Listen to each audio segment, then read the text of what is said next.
pessoal, tudo bem com vocês? Bem-vindos a mais uma aula de História, a sua aula favorita.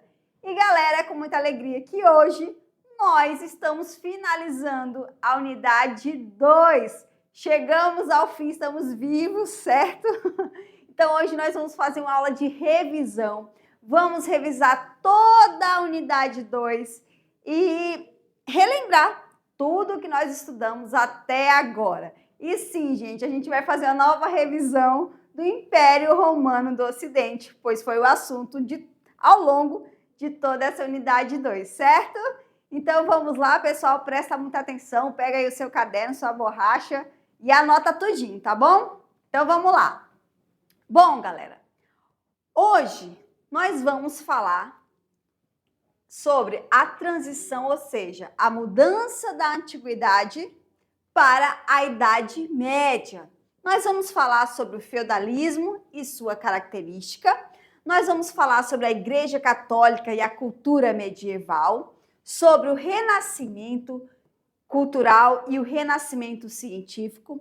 Vamos falar sobre a Reforma Protestante e também a Contra-Reforma Católica, tá? Então, nós vamos começar agora com essa transição, ou seja, essa mudança da Idade Antiga para a Idade Média.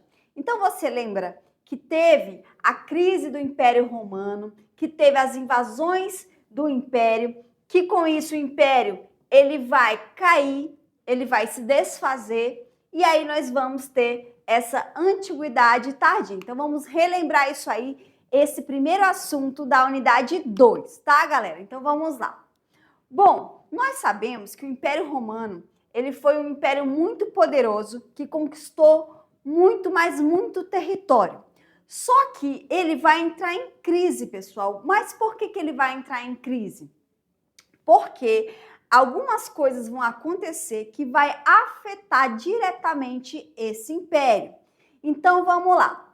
Bom, essa crise, ela vai iniciar a partir do 3º século depois de Cristo, que é quando o império ele inicia o seu declínio e decadência, que acabou resultando na fragmentação de sua parte ocidental. Lembrando que o Império Romano ele está dividido em dois, tá? O Império Romano do Ocidente e o Império Romano do Oriente, tá, galera? Então, vamos lá. Então, essa crise, ela vai ser intensificada pela disputa de poder. Lembra que eu falei que os imperadores, eles vão precisar do apoio do exército. Então, vai acabar havendo aí uma disputa por esse poder, o que vai deixar o império ainda mais fraco. E, além disso, nós vamos ter uma crise escravista, pessoal. Lembrando que o escravizado, ele era a mão de obra principal. Então, por que eu tenho essa crise escravista? Porque lembra que eu falei que o Império Romano vai passar por um longo período de paz. Então, se eu tenho paz, eu não tenho guerra. Então, se eu não tenho guerra, não tem como eu aprisionar e forçar ninguém a trabalhar de graça para mim. Então, nós vamos ter aí essa crise desse sistema escravista, tá? O que vai afetar a economia, porque vai diminuir a produtividade. Além disso, pessoal, vai haver o quê? As invasões no Império, que no caso, as invasões germânicas ou bárbaras. Lembra que os povos bárbaros são aqueles povos que vão vir lá do norte da Europa, que vão migrar para o Império Romano. Por quê? Porque vai haver um aumento populacional. Então, essas pessoas elas precisavam morar em algum lugar. Então, o Império Romano, que era um império grandioso e cujo o solo era bom e tinha agricultura, era um ótimo lugar para eles morarem. Então, a princípio, os imperadores vão aceitar esse povo vindo, mas depois vai ser uma invasão mais agressiva. Então, eles vão vir aos montes. Por quê? Eles, além do crescimento populacional, dessa população germânica que está crescendo lá no norte, também vai ter o clima, que vai ser muito gelado. Então, não tinha um solo fértil para plantar nada. Então, com isso, eles vão procurar novos lugares para viver. E esse novo lugar é o Império Romano do Ocidente. E também eles vão migrar, eles vão invadir fugindo dos seus inimigos, que no caso é aquele inimigo feroz, que no caso é os hunos, pessoal. E isso aí vai contribuir para o declínio do Império Romano do Ocidente. Então, vai ser a disputa pelo poder, a crise do sistema escravista e também as invasões germânicas, certo? Dito isto, quando acontece essa invasão, a galera que estava morando lá nas cidades, elas vão acabar indo para o campo. E essa ida para o campo vai ser caracterizada pelo feudalismo. Então, agora nessa revisão, nós vamos aprender o que é o feudalismo, sociedade e economia, a divisão dos feudos, os reinos germânicos e a política, economia e religião também. Bom, pessoal, nós sabemos que o feudalismo é um modo de produção baseado em posses de terras e relações servis. O sistema, ele surgiu a partir de uma junção de dois elementos, que é o colonato, que é um elemento romano, que significa o quê? O que é um colonato? É quando eu entrego uma terra para alguém e esse alguém, ele vai me servir. Então, eu te dou a terra e te dou um lugar para morar e para você plantar e sustentar a sua família. Em troca, você me deve o quê? Você me deve obediência. E o comitatus, que é um elemento da cultura germânica. O que é o comitatus? É um juramento, laços de fidelidade e de honra de um guerreiro. Então, vai ter o líder e os liderados. Então, esses liderados, eles vão jurar fidelidade e honra para o seu líder. E, em troca, esse líder, ele vai dar proteção e também vai dividir todos os bens que ele consegue invadindo novos territórios com essas pessoas, com esses guerreiros, certo? Então, a invasão dos povos bárbaros obrigaram os romanos a se afastarem da cidade, levando consigo os camponeses. Então, essa nobreza vai para o campo, leva esses camponeses que vão se tornar servos, então eles vão ter uma terra para eles plantarem, para morar, e em troca ele vai ter que ser fiel e obediente ao seu senhor, ok? E nessa sociedade do feudalismo, nós vamos ter aí três classes sociais. O clero, que vai ser representado pela Igreja Católica, a nobreza, que é representada pelos senhores feudais, que são os donos das terras, que vão doar esses feudos. Lembrando que o rei, ele também pode ser um senhor feudal, mas nem todo senhor feudal é um rei, ok? E nós vamos ter os servos, pessoal, que é aquele povo que está no campo trabalhando de graça para estes senhores em troca de moradia, certo? Lembrando que eles não são escravos, porque eles não são a propriedade, eles não podem ser vendidos, mas eles estão presos à terra por dívida. Então, enquanto eles morarem lá, eles estão devendo esse senhor. Então, é por isso que eles não podem ir embora a hora que eles quiserem, tá? Só se o senhor liberá-los.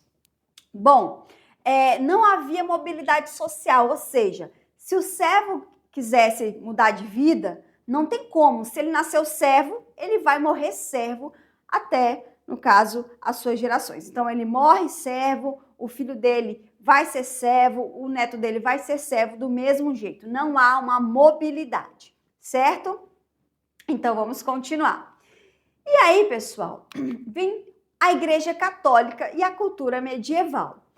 Essa igreja, ela vai fazer a conversão do Império Romano, ou seja, eles eram politeístas, agora vão se tornar monoteístas. Nós vamos ver o papel da igreja na Europa Ocidental, a conversão dos germânicos e também o cisma do Oriente, que é aquela divisão da igreja, certo? Vamos lá. Bom, pessoal, os romanos, eles eram politeístas e a pergunta é como que eles se tornaram monoteístas, como que eles se tornaram cristãos? Bom, foi a partir, como você bem lembra, do Edito de Milão e o Constantino. Bom, o grande marco da mudança ocorreu em 313 depois de Cristo, quando o imperador Constantino, após uma visão antes da batalha da Ponte Milvia. Então você lembra que o Constantino ele vai ter uma visão de uma cruz e aí falava, tinha uma mensagem também dizendo que com aquele símbolo o Constantino iria vencer essa batalha. E aí o Constantino acredita, manda pintar essa cruz nas armaduras dos soldados, e aí ele acaba ganhando essa guerra, essa batalha, e aí ele se torna cristão e publica o Edito de Milão, que é o quê? O fim da perseguição aos cristãos dentro de Roma, certo? Então, no ano 380 depois de Cristo, o imperador Teodósio I deu o passo final na conversão do império, tornando o cristianismo a religião oficial de Roma por meio do Edito de Tessalônica. Então, o Constantino, ele publica o Edito de Milão, onde ele fala, ele exige, ele ordena o fim da perseguição. Então, quem é cristão pode ser cristão, que ninguém vai te perseguir ou te prender. E o Teodósio, ele vem dizendo que o cristianismo agora é a religião oficial de Roma, ok? Vamos continuar. Bom, e com isso, a igreja, o seu poder vai aumentar, ok? Então, após a queda do Império Romano do Ocidente, em 476 d.C., a Igreja Católica tornou-se a principal instituição unificadora da Europa. Então, as pessoas, elas já eram monoteístas, já eram cristãs, só que o Império cai. Então, a igreja vem para unificar, para juntar os povos num só império posteriormente. Então, durante a Idade Média, a igreja acumulou grande poder econômico e político. O Papa, ele exercia autoridade não apenas espiritual, mas também temporal. Então, o Papa, ele vai ser a autoridade máxima dessa igreja. E com isso, a igreja ela vai convocar as cruzadas, pessoal. Que lembra que aquelas expedições com o objetivo de libertar a Terra Santa de Jerusalém das mãos dos muçulmanos, pessoal. Lembrou? Que bom. Então vamos continuar. Então, a partir do século XI, a igreja incentivou as cruzadas, expedições militares com o objetivo de retomar Jerusalém dos muçulmanos, certo? Vamos continuar. E aí, com esse poder da igreja, com o cristianismo sendo a religião oficial, vindo aí um grande período, graças às cruzadas de comércio, nós vamos ter o renascimento cultural, pessoal, que é o quê? O renascimento na Europa. Vamos ver o auge do renascimento cultural, os movimentos renascentistas e os principais artistas e suas obras. Então, o renascimento cultural na Europa. Então, na transição da Idade Média para a moderna, foi marcada por inúmeras mudanças na Europa. Mudanças novas, como forma de viver e de pensar o mundo, o que resultou num amplo movimento artístico e científico chamado Renascimento. Lembrando que essas mudanças, elas vão vir graças ao contato do Ocidente com o Oriente, que vão conhecer, pessoal, novas culturas, novas formas de viver. Então, e também com o surgimento de uma nova classe social, que é a burguesia. Então, com tudo isso, esse renascimento, ele vai vir. Então, vai ser um renascimento, uma forma de olhar o mundo agora de uma maneira mais científica e no modo artístico vai trazer o homem como sendo o centro. O que renasceu foi a cultura urbana, a cultura ligada às cidades, com amplo comércio, vida intelectual e apreciação artística, como ocorrido nas cidades-estados da Antiguidade Clássica. Lembra que eu falei que o homem ele vai ser o centro? Então agora essas pinturas elas vão valorizar principalmente o corpo desse homem. Então o Renascimento em seu âmbito cultural ocorreu em meio urbano, acompanhando o também chamado Renascimento comercial. Os artistas e pensadores renascentistas expressavam em suas obras a nova visão de mundo, trazida com o humanismo e a revalorização da antiguidade clássica. Lembra? Os valores de Grécia e de Roma. Então aqui nós temos os principais artistas, Leonardo da Vinci, o Nicolau Copérnico, Galileu Galilei e etc, tá bom? Dito isto, o renascimento cultural vai influenciar um outro renascimento, que é o renascimento científico, onde nós vamos ter o antropocentrismo, ou seja, o homem no centro e a ciência, a fé versus a razão, geocentrismo versus heliocentrismo e principais cientistas da modernidade. Bom, pessoal, o antropocentrismo e a ciência. Na ciência, o Renascimento foi marcado pelo desenvolvimento do espírito crítico, racionalista, disposto a experimentar a hipótese e a examinar livremente os problemas. Então, esse renascimento científico, ele realmente vai ser científico, vai valorizar a ciência, que prega o quê? Que prega a experimentação, que prega o estudo pessoal, que prega a valorização do homem. Então, esse renascimento, ele vai trazer para as pessoas isso aqui, o raciocínio, porque tudo na Idade Média era explicado por meio da fé. Não se desenvolvia essa ciência de experimentar, de estudar, de observar. Então, vai ser esse renascimento científico que vai trazer esse racionalismo, essa racionalidade para as pessoas, onde nem tudo é explicado somente pela fé. Então, o uso da pesquisa e da investigação como método de produção de conhecimento científico. E aí nós vamos ter grandes avanços nas áreas de astronomia, na área de medicina, matemática, física, química e também biologia, pessoal. E aí vai vir um debate, que é sobre o quê? Sobre fé e sobre razão. Então, as explicações religiosas, sem fundamentação científica, foram sendo substituídas pelas explicações baseadas nas ciências. Como eu falei, nem tudo é explicado somente pela fé. Ao invés de aceitar os fenômenos naturais enquanto manifestação da natureza divina, os homens acreditaram que o experimento e o uso de argumentos racionais pudessem revelar as engrenagens que movimentam o mundo à sua volta. E assim foi feito, e graças a esse renascimento, nós vamos ter o quê?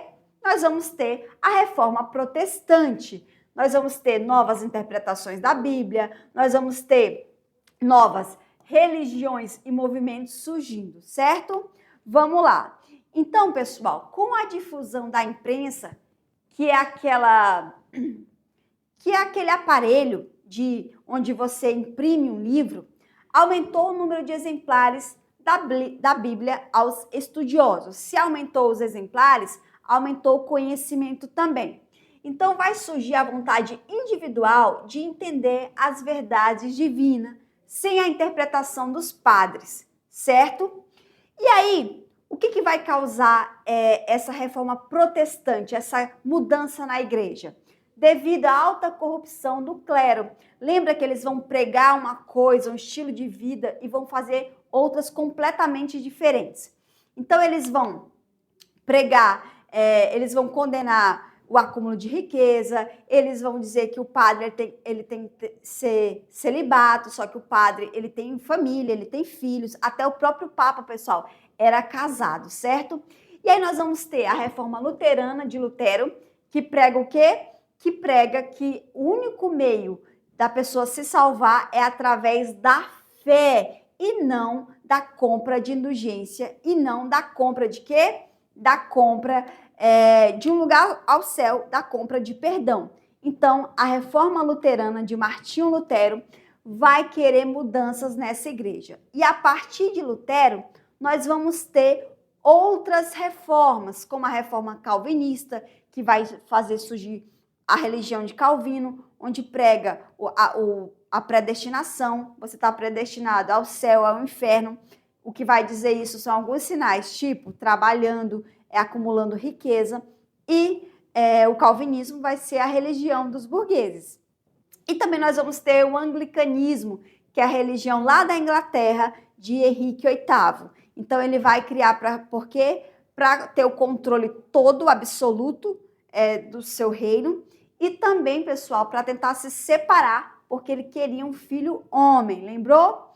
Como a igreja ela não vai ficar quietinha, ela vai criar a contra-reforma, ou seja, vai tentar frear essa tentativa de mudança.